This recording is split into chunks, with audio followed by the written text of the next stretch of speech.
World Tenz.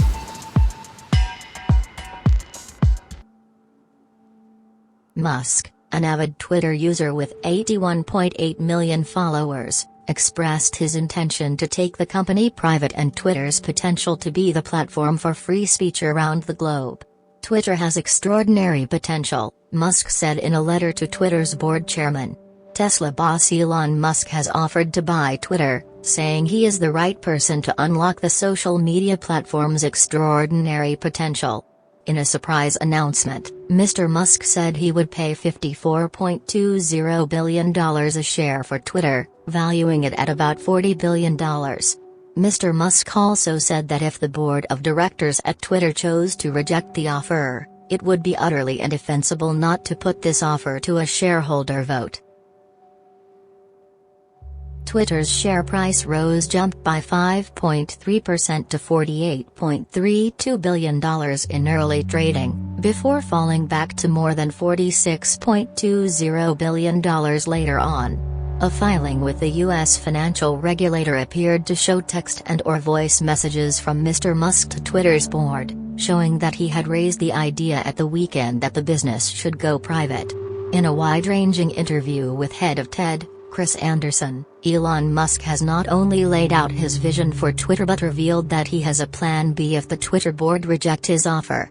He didn't go into details about what it was, saying simply that it was for another time.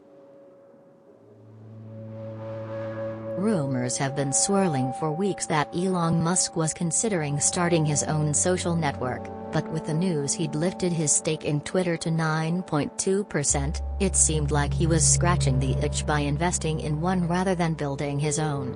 Donald Trump's Truth Social platform's struggle for relevance and technical woes has proven that building a social network is perhaps not so easy. There has been executive turnover since co-founder Jack Dorsey's departure in November left Twitter with a new CEO, Parag Agrawal, whose initial actions have involved internal reorganizations. There have not been any major changes to Twitter, which, despite its outsized influence due to high-profile celebrity and politician posters, as well as a devoted base of journalists, has fewer users than social media rivals like Facebook and TikTok. In an interview at a TED conference on Thursday in Vancouver, Musk said he's not sure he'll succeed with the acquisition, and indicated that he has a plan B if Twitter's board rejects his offer. He declined to elaborate. Unsatisfied with the influence that comes with being Twitter's largest investor, he has now launched a full takeover, one of the few individuals who can afford it outright. He's currently worth about $260 billion according to the Bloomberg Billionaires Index. Although Musk is the world's richest person, how he will find $43 billion in cash has yet to be revealed.